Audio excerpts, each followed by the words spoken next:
Prabich kod abich e kinde ma bende ni geno ni jatend piny Kenya biro bedo ka chopo. Ano mtoka moro kanyo ma bende donjo KDM 184J. Warita nani mano tena nga ma bende biro bedo ka donjo kanya Koronge Jwang'. We wang'i anena ni en jadito mane ma bende biro bedo ka chopo kanyo.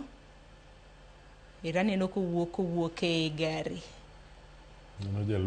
Jalup jatend piny Kenya Koronge Jwang' osemol kanyo saa 3:36 no kanyo kirwake gi jatend migao mano mochung' ne weche mago mag arita gi jolweny. Aneno kanya Dendwale kanyakla kod Mithika Linturi.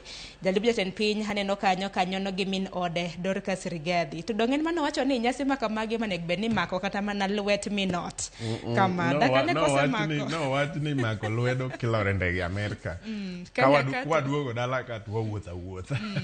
Warita ni jatend piny Kenya kodonjo gi mama Recho kapo nono biro bedo komako lwete koso wantiere lop Kenya sana. Asani wan e lop Kenya to bende waonge gi ndege ma 1,200,000. Kwa biro nitie kaka wadonjo sagi kum wadonjo gi kaka wabiro. Yo mwara iwo determine kanyalo mako lweti kata kwa wanyalo wuotha.